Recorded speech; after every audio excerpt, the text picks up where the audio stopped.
You're watching 5 News, welcome back. Now, if you didn't get the A-level results you needed today, don't worry. Our next guest is proof that you don't need to go to university to succeed. Vicky Jewson decided to skip the student life and concentrate on the silver screen instead. At just 20, she's the youngest female director ever to make a feature film in the UK, with her first movie, Lady Godiva, due out next year.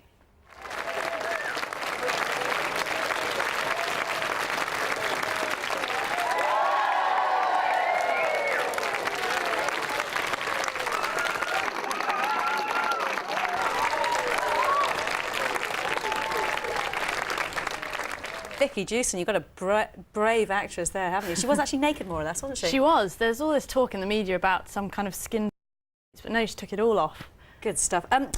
What was your take on the legend of Lady Godiva? Because the original legend was about 11th century wife of an earl who protested against taxation, wasn't it? For the good of the people, really. So it was all about one woman who had a cause. So I set it in the modern day world and had one woman who had this cause called the Art Factory, which helps kids through kind of art therapy that she desperately wants to get going. And it's basically a romantic comedy. She meets this man whose life is based around horses, his first horse being called Lady Godiva, and they fall in love, and then you know, the course of love never runs smooth, so he bets her in the end to ride naked over Magdalen Bridge in Oxford without her clothes on. You did very well in your A-levels, didn't you? And you decided not to go to university. Was it a difficult decision to actually pass up on that and follow this dream as a filmmaker? It was. You're incredibly programmed from a very early age to go through that path of going to university, and you're seen as a bit of a failure or a dropout if you don't, particularly if you've got the results. People can't understand it. So I did come up against a huge amount of pressure. But made the decision and stuck by it, even though it was quite difficult in the first stages of development because the film industry is pretty tough. But I think I made the right decision now. Well, obviously, and you also got some backing, 1.4 million for this film. Yeah. How difficult was it to get that? It was okay. I took a completely different...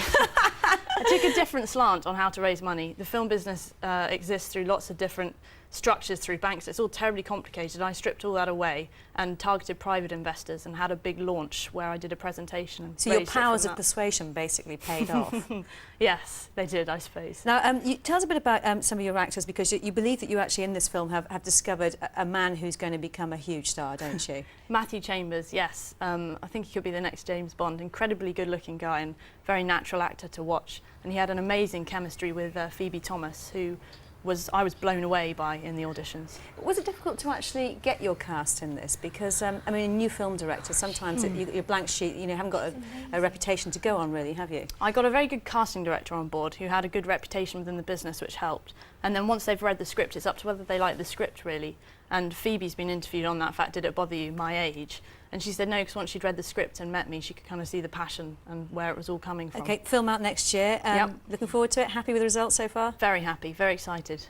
Vicky Jewson, good luck. Thank you very much. Thank you. I'll be coming to the premiere. Fantastic, hopefully. You're on. Thank you.